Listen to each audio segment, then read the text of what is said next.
The Count's Chauffeur, a series of complete stories by William Le Queux. Number 3. The Story of a Secret. The story of the secret was not without its humorous side. Before entering Paris, after our quick run up from Marseille after the affair of the jeweler's shop, we had stopped at Melun, beyond Fontainebleau. There, a well-known carriage builder had been ordered to repaint the car pale blue with a dead white band. Upon the panels, my employer, the impudent Bindo, had ordered the Count's coronet with the cipher GB underneath, all to be done with the best style and regardless of expense. Then, that same evening, we took up the express to Gare de Lyon and put up as before at the Ritz. For 3 weeks, without the car, we had a pleasant time. And usually the Count Bindo de Ferraris spent his time with his gay friends, lounging in the evening at Maxim's or giving costly suppers at the Americaine.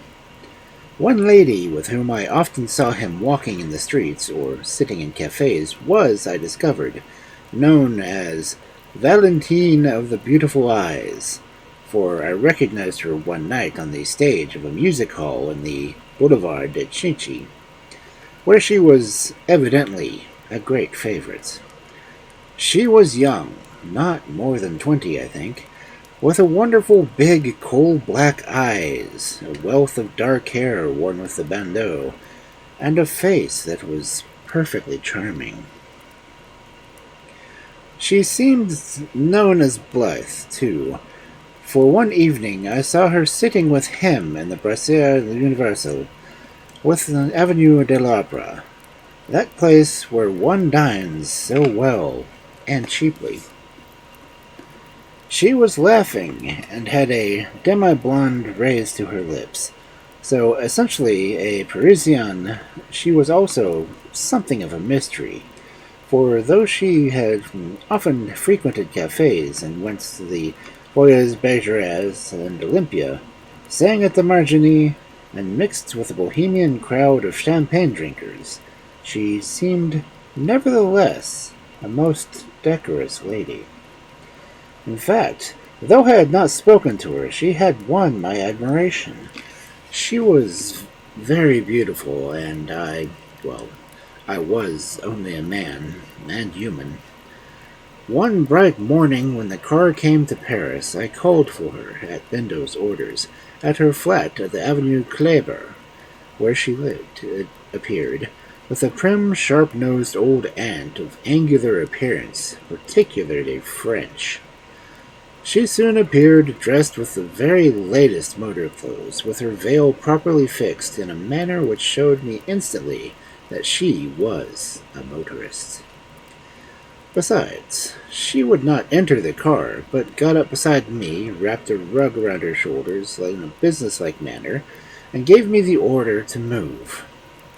"Where to, mademoiselle?" I asked. "Did not the Count give you instructions?" she asked in her pretty broken English, turning her great dark eyes upon me in surprise. "Why, to Brussels, of course." "To Brussels?" I ejaculated, for I thought the run was to only be about Paris, to meet Bindo, perhaps. "Yes, are you surprised?" she laughed. "It is not far, 200 kilometers or so. Surely that is nothing for you." "Oh, not at all, only the Count is at the Ritz. Shall we not call there first?" "The Count left for Belgium by the 7:50 train this morning," was her reply. "He has taken our baggage with his, and you will take me by road alone." I was, of course, feeling loth to spend a few hours with such a charming companion as La Valentine. Therefore, in the Avenue des Champs-Élysées, I pulled up and, consulting my road-book, decided to go by way of Arras, Douai, and Saint-Armand and Arth. Quickly, we ran beyond the fortifications. While driving in silence, I wondered what this latest maneuver was to be. The sudden flight from Paris was more than mysterious. It caused me considerable apprehension, for when I had seen the Count in his room at midnight, he had made no mention of his intentions to leave so early. At last, out upon the straight, high road that ran between the lines of high bare poplars, I put on speed, and quickly the cloud of white dust rose behind us. The northerly wind that gray day was biting and threatening snow. Therefore, my pretty companions very soon began to feel the cold. I saw her turning up the collar of her cloth motor coat, and guessed that she had no leather beneath. Today, a day's journey in comfort in such weather one might be windproof. "You are cold, mademoiselle," I remarked. "Will you not put on my leather jacket? You'll feel the benefit of it, even though it may not appear very smart." And I pulled up.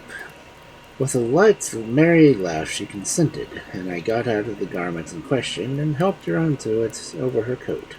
And though a trifle tight across her chest, she once declared that it was a most excellent idea.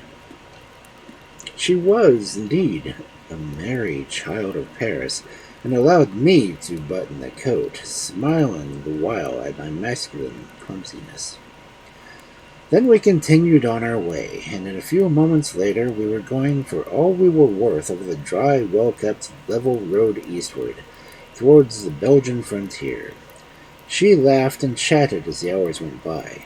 She had been in London last spring, she told me, and she had stayed at the Savoy. The English were so droll and not cachet, though the hotel was smart, especially at supper. "Le pasteur," she remarked presently, after we had run rapidly through many villages and small towns. "I must call for a telegram." And then somehow she settled down into a thoughtful silence. As Eris pulled up and got her a glass of hot milk, then on again, for she declared that she was not hungry, and preferred to get to Brussels than to linger on the road. On the broad highway to Douai, we went at the greatest speed that I could get out of the fine six-cylinder, the engines beating beautifully in time, and the car running as smoothly as a watch. The clouds of whirling dust became very bad, however, and I was compelled to goggle, while the tall-fronted veil adequately protected my sweet-faced traveling companion. At Douai, she descended and entered the post office herself, returning with a telegram and a letter. The letter she handed to me, and I found it was addressed in my name, and had been sent to the post restaurant. Tearing it open in surprise, I read the hastily penciled lines it contained, instructions in the Count's handwriting, which were extremely puzzling, not to say disconcerting. The words I read were, "After crossing the frontier, you will assume the name of Count de Bourbourac, and Valentine will be passed as Countess. A suitable suite of rooms will be taken for you by the Grand Hotel, Brussels, where you will find your luggage and your arrival. Mademoiselle will supply you with the funds. I shall be in Brussels, but shall not approach you. B. F."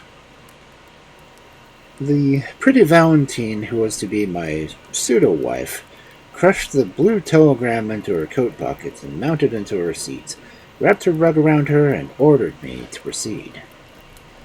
I glanced at her, but she was, to all appearances, quite unconscious of the extraordinary contents of the Count's letter. We had run fully 20 miles in silence when at last, on ascending the steep hill, I turned to her and said, "The Count has sent me some very extraordinary instructions, mademoiselle. I am, after mounting the frontier, to become Count de Bourbourac, and you are to pass as the Countess."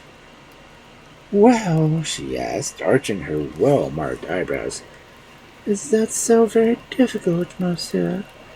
Are you disinclined to allow me to pass as your wife?" "Not at all," I smiled. "Only, well, It is somewhat, unconventional, is it not? Rather an amusing adventure than otherwise, she laughed. I shall call you Mon cher Gaston, and you, well, you will call me your petite Liane. Liane de Bourbrac will sound well, will it not? Yes, but why this masquerade? I inquired. I confess, mademoiselle, I don't understand it at all. Dear Bindo does. Ask him. Then, after a brief pause, she added, This is really a rather novel experience. And she laughed gleefully, as though thoroughly enjoying our adventure. Without slackening speed, I drove on through the short winter afternoon. The faint yellow sunset slowly disappeared behind us, and darkness crept on. With the fading day, the cold became intense, and when I stopped to light the headlamps, I got out of my cashmere muffler and wrapped it around her throat. At last we reached the small frontier village, where we pulled up before the Belgian custom house, paid a deposit upon the car, and obtained a leaden seal. Then, after a liquor glass of cognac each at a little cafe in the vicinity, we set out again that long, wide road that leads through Ath to Brussels. A puncture at the place where Lausanne caused a little delay, but the pseudo-countess descended and assisted me, even helping me to blow up the new tube, declaring that the exercise would warm her. For what reason the pretty Valentine was to pass as my wife to me was entirely mysterious. That Bindo was engaged in some fresh scheme of fraud was certain, but what it was I racked my brains in vain to discover. Near Ayton, we had several other tire troubles, for the road had been newly metalled for tires.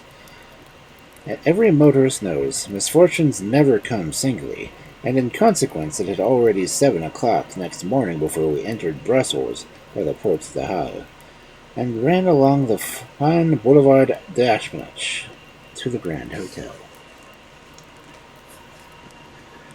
The gilt-laced hall porter, who was evidently awaiting us, rushed out cap in hand, and I, quickly assuming my role as count, helped out the countess and gave the car over to one of the employees of the hotel garage. By the manager, we were ushered into a fine suite of 6 rooms on the first floor, overlooking the boulevard, and treated with all deference due to persons of the highest standing. At the moment, Valentine showed her cleverness by remarking that she had not brought Elise, her maid, as she was to follow by train, and that I would employ the services of one of the hotel valets for the time being. Indeed, so cleverly did she assume the part that she might really have been one of the ancient nobility of France. I spoke in English. On the continent, just now, it was considered rather smart to talk English. One often hears 2 Germans or Italian women speaking atrocious English together in order to air their superior knowledge before strangers. Therefore, that I spoke English was not remarked by the manager, who explained that our courier had given him all instructions and had brought baggage in advance. The courier was, I could only suppose, was the audacious Bindo himself. That day passed quite merrily. We lunched together and took a drive in the pretty Bois de Cambrai, and after dining I went to the Monet to see Madame Butterfly. On our return to the hotel, I found a note from Bindo saying good night to Valentine. I went forth again to the appointment he had made at the cafe in the quiet Chaussée de Charleroi on the opposite side of the city. When I entered the little place, I found the Count seated at a table with Blythe and Henderson. The 2 latter were dressed shabbily, while the Count himself was in dark grey, with a soft felt hat, the perfect counterfeit of a foreign courier. With enthusiasm, I was welcomed into the corner. "Well," asked Bindo with a laugh, "and how do you like your new wife, Ewert?" And the others smiled. "Charming," I replied. "But I don't see exactly where the joke comes in." "I don't suppose you do. Not yet." "It's risky proceeding, isn't it?" I queried. "Risky? What risk is there in going hotel people?" he asked. "If you don't intend to pay the bill, it would be quite another matter." But why is the lady that passes my wife? Why am I the Count de Barbarac? Why indeed are we here at all? That's our business, my dear Ewert.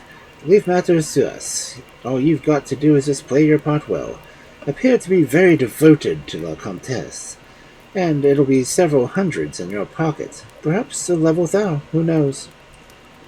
A thou, quite, declared Blythe, the cool, audacious, international swindler of the most refined and cunning type. But what risk is there? I inquired, for my companions seemed to be angling after big fish this time, whoever they were. None, as far as you're concerned. Be advised by Valentine. She's a clever girl as there are in all Europe. She has her eyes and ears open all the time. A lover will come to the scene before long, and you must be jealous. Devilish jealous. You understand? A lover? Who? I don't understand. You'll see soon enough. Go back to the hotel, or stay with us tonight if you prefer it. Only don't worry yourself over risks. We never take any. Only fools do that. Whatever we do is always dead certainty before we embark upon the job. Then I'm to understand that some fellow is making love to Valentine, eh? Exactly. Tomorrow night you are both invited to the ball at Bellevue, in aid of the Hospital Saint-Jean. You will go, and there the lover will appear. You will withdraw and allow the little flirtation to proceed. Valentine herself will give you further instructions on the occasion warrants. I confess I don't like half it. I'm working too much in the dark, I protested. That's what we intend. If you knew too much, you might betray yourself, for the people we've got to deal with will leave eyes in the backs of their heads, declared Bindo. It was 5 o'clock next morning before I returned to the Grand, but during the hours we smoked together at various obscure cafes, the trio told me nothing further, though they chaffed me regarding the beauty of the girl who had consented to act the part of my wife, and who, I could only suppose, stood in with us. At noon, surely enough, came a special invitation for the Comte and Comtesse de Beaubrac for the great ball that evening at the Hotel Bellevue. At 10 o'clock that night, Valentine entered our private salon splendidly dressed, with a low-cut gown of smoke-gray chiffon covered with sequins. Her hair had been dressed by a maid of the first order, and as she pulled along her long sleeves, she looked superb. How do you find me, my dear Monsieur Ewert? Do I look like a countess? She said, laughing. You look perfectly charming, mademoiselle. Leanne, if you please, she said, approvingly, holding up her slim forefinger. Leon, Comtesse de Barbarac, Chateau de Barbarac, Comtesse de Nord. And her pretty lips parted, showing her even, pearly teeth. When half an hour later we entered the ballroom, we found all the smart Brussels assembled around a royal prince and his wife who had given their patronage in the cause of charity. The affair was, I saw at a glance, distinctly a society function, for many men from the ministries were present, and several of the ambassadors in uniform, together with their staffs, who, wearing their crosses and ribbons, made a brave show, as they do in every ballroom. We had not been there 10 minutes before a tall, good-looking man in a German cavalry uniform strode up in recognition, and bowing low over Valentine's outstretched hand, said in French, My dear Countess, how very delighted we are to have you here with us tonight. You will spare me a dance, will you not? May I be introduced to the Count? My husband, Captain von Stolberg of the German Embassy. And we shook hands. Was this fellow the lover, I wondered? I met the Countess de Vichy last autumn, explained the captain in very good English. She spoke very often of you. You were away in Scotland shooting the grouse, he said. Yes, I replied for want of something better to say. We both chatted with the young attaché for a few minutes, and then, as the waltz struck up, He begged to dance with my wife, and they both whirled down the room.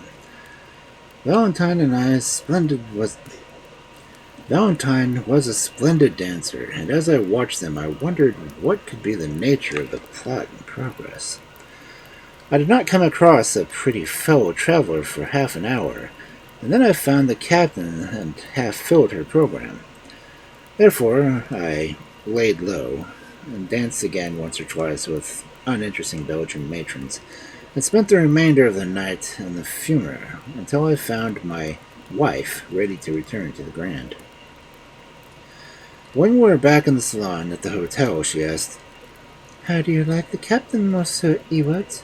Is he not what you call in English a duck?" "An overdressed, swaggering young idiot, I call him," was my prompt reply. "And there you are right, quite right, my dear Monsieur Ewert. But you will see, you all have an eye to business in this affair. He will call tomorrow because he is extremely fond of me. Oh, if you had heard all the pretty love phrases, I suppose he has learnt them out of a book. They couldn't be his own. Germans are not romantic. How can they be?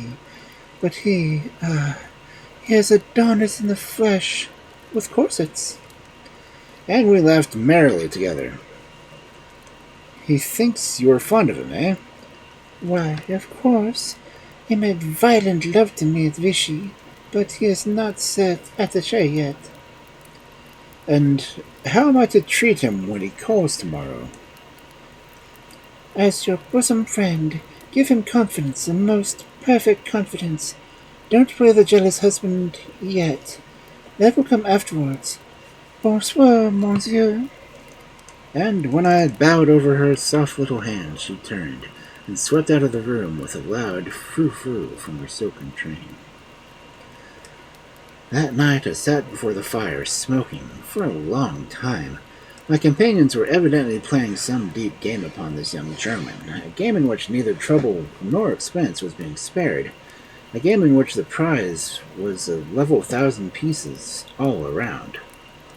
I quite appreciated that I had now become an adventurer, but I'd done out so pure love of adventure. About 4 o'clock next afternoon, the captain came to take 5 o'clock, as he called it.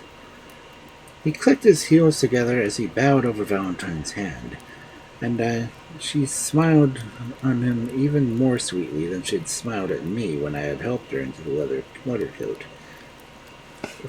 She wore a beautiful toilette, one of the latest of toilettes that she had explained to me, and really presented a delightful, dainty figure as she sat there pouring out tea and chatting with the infatuated captain of the cuirassiers.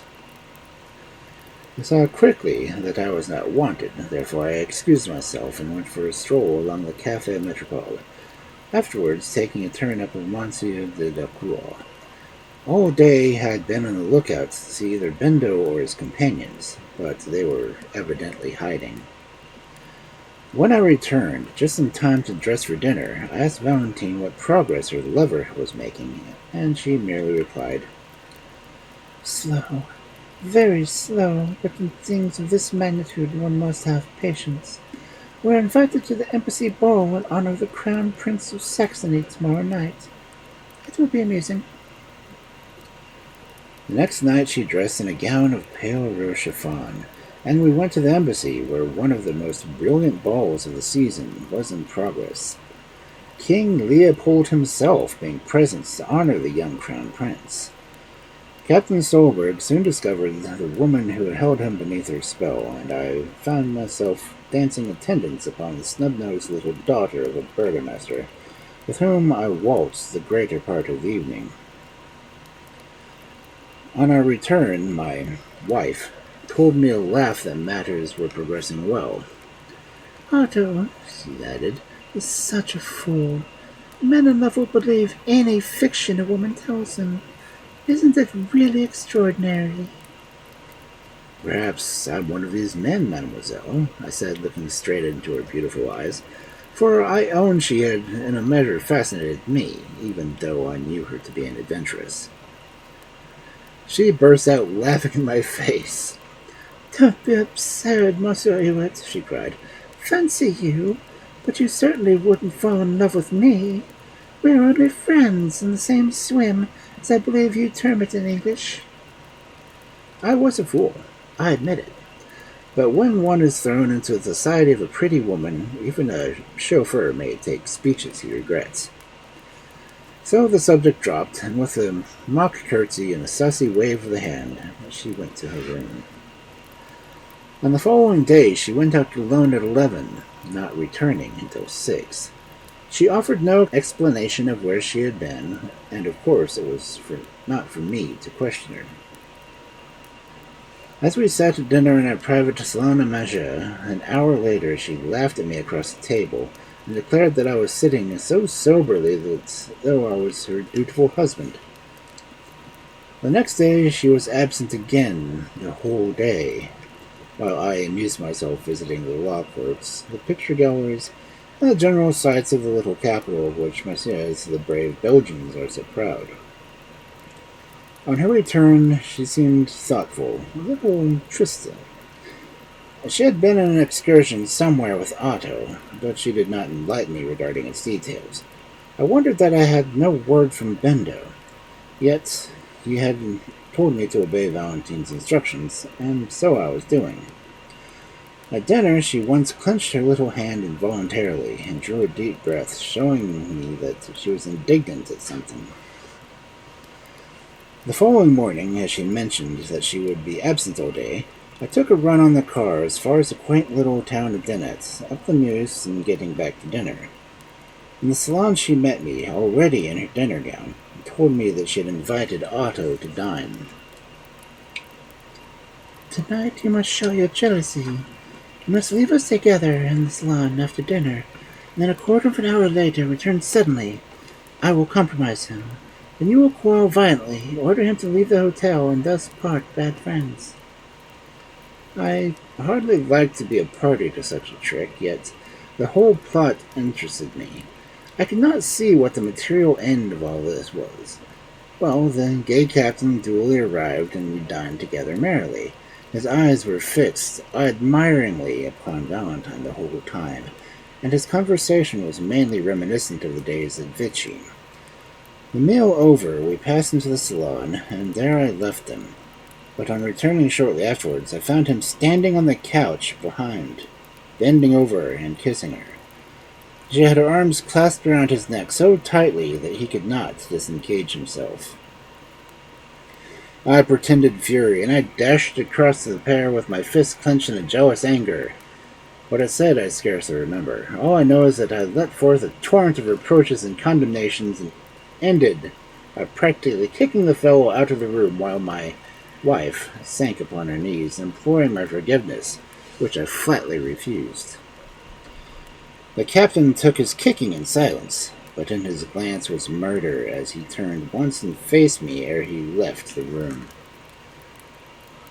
"Well, Valentine?" I asked, when he was safely out of hearing, and when she had raised herself from her knees, laughing. And now what? And now what?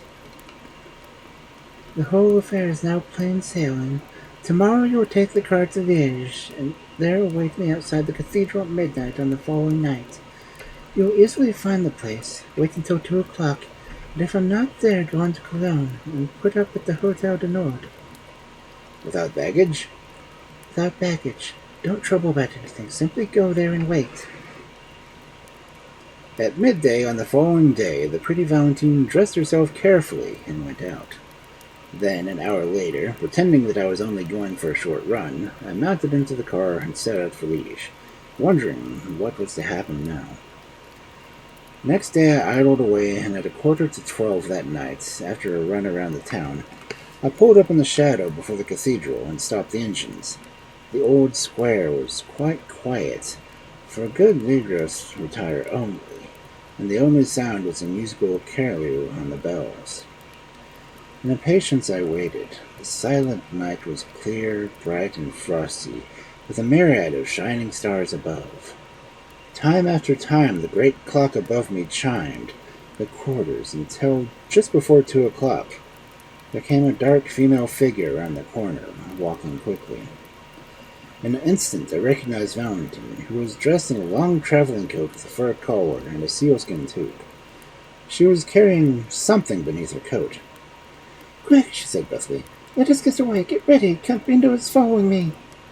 And ere I could start the engines, my employer, in a long dark overcoat and felt hat, hurriedly approached us, saying, "Come, let's be off, Ewert. We've got a long journey tonight to Castle. We must go through Aix and pick up Blythe, and then on the way to Cologne and Arnsberg, and then hop to Tau." Quickly they both put on extra wraps from the car, entered, and wrapped their rugs around them, while 2 minutes later, our big headlamps shedding a broad white light before us, we turned out upon the high road to Verviers. "It's all right," cried Bindo, leaning over to me as we had covered about 5 miles or so. "Everything went perfectly." "Mademoiselle made a most model husband, I assure you," declared the pretty Valentine with a musical laugh. "But what have you done?" I inquired, half turning, but afraid to take my eyes off the road. "Be patient. We'll explain everything when we get to Castle," responded Valentine. And with that, I had to be content. At the station of Aix, we found Blythe waiting us. When he had taken the seat beside me, we set out on the way of Durin to Cologne, and on to Castle, a long, bitterly cold journey. It was not until we were dining together late the following night in the comfortable old Kong of Presson and Castle that Valentine revealed the truth to me. "When I met the German at Vichy, I was passing as Countess de Borbrac and pretending that my husband was in Scotland. At first I avoided him," she said, "but later on I was told in confidence that he was a spy in the service of the War Office of Berlin. Then I wrote to Count Bindo, who advised me to pretend to reciprocate the fellow's affections and to keep a watchful eye for the main chance. I've done so, that's all." "But what was this main chance?" I asked. "Why, don't you see, Ewert?" exclaimed the Count, who was standing by, smoking a cigarette. "The fact that he was in the intelligence department in Berlin, and that he was suddenly appointed military attaché to Brussels, made it plain that he was carrying out some important secret service work in Belgium. On making inquiries, I heard that he was constantly traveling from country, speaking French so well that he was passing himself off as a Belgian. Blythe, in the guise of an English tourist, met him at Boxall 2 months ago, and satisfied him as the character he had taken us character of the task he had undertaken, a risky but most important one. Then we had agreed that, when completed, the secrets he had promised himself should become ours in the intelligence department of either France or England. Would be certain to purchase them for almost any sum we liked to name, so important they were. About 2 months we waited for the unsuspecting Otto to complete his work, and then suddenly the Countess reappears, accompanied by her husband. And, well, Valentine, you can best tell Ewert the remainder of the story," added the audacious scoundrel, replacing his cigarette in his mouth. "Monsieur Ewert knows Captain Stolberg was in love with me, and I pretended to be infatuated with him. The other night he kissed me, and my dear Gaston saw it, and just in indignation and jealousy promptly kicked him out. Next day I met him and told him that my husband was a perfect hog, and urged him to take me from him. At first he would not sacrifice his official position as attaché, for he was a poor man. Then we talked money matters, and I suggested that he surely possessed something which he could turn into money sufficient to keep us for a year or two, as I had a small income, though not absolutely sufficient for our wants. In fact, I offered, now that he had compromised me in the eyes of my husband, to elope with him. We walked to the Bois de Cambria for 2 solid hours that afternoon until I was footsore, and yet he did not catch on. Then I played another game, declaring that he did not love me sufficiently to make such a sacrifice, at last talking a dramatic farewell to him. He led me to get almost to the gates of Blois. Then he suddenly ran after me and told me that he had a packet of documents for which he could obtain a large sum abroad. He would take them, and myself, to Berlin in that night's mail, and then we would go to St. Petersburg, where he could easily dispose of the mysterious papers. So we met at the station at midnight, and by the same train traveled Bindo and Mercer as Blythe and Henderson. In the carriage he told me where the precious papers were, in a small leathern handbag, and this fact I whispered to Blythe when he brushed past me in the corridor. At Pepinster, the junction of the spa, we both descended to obtain some refreshment. And when we returned to our carriage, the captain glanced reassuringly at his bag. Bindo passed along the corridor, and I knew the truth. Then on arrival at Liège, I left my captain smoking and strolled to the back end of the carriage, waiting for the train to move off. Just as it did, I sprang out on the platform, and I had the satisfaction of seeing, a moment later, the red tail lights of the Berlin Express disappear. I fancy I saw the captain's head out of the window as I heard him shout, but the next instant he was lost in the darkness. As soon as you had both got out, the prompter slipped the compartment, broke the lock in the bag with a special tool we call sniper, and then had the papers in a moment. Then he passed it on to me and traveled to Liège to Aix. "Here are the precious plans," remarked the Count, producing the voluminous packets of a big blue envelope and seal, which had been broken. On opening this, he displayed to me a quantity of carefully drawn plans of the whole canal system, the secret defenses between the Rhine and the Meuse, the waterway, he explained, which one day Germany, in time of war with England, will require to use in order to get her troops through the port of Antwerp and the Belgian coast. The first complete and reliable plans ever obtained of the chain of formidable defenses that Belgium keeps in profound secrets. What sum was paid to the pretty Valentine by the French intelligence department for them I was not aware. I only know that she one day sent me a beautiful gold cigarette case inscribed with words from Leon de Borberac, and inside it was a draft on the London branch of the Credit Lyonnais for £850. Captain Otto Stolberg has, I hear, been transferred as attaché to another European capital. No doubt his first thoughts were of revenge, but on mature consideration he deemed it best to keep his mouth closed, or he would have betrayed himself as a spy. The Count had, no doubt, foreseen that. As for Valentine, she actually declares that, after all, she was merely rendered a service to her country.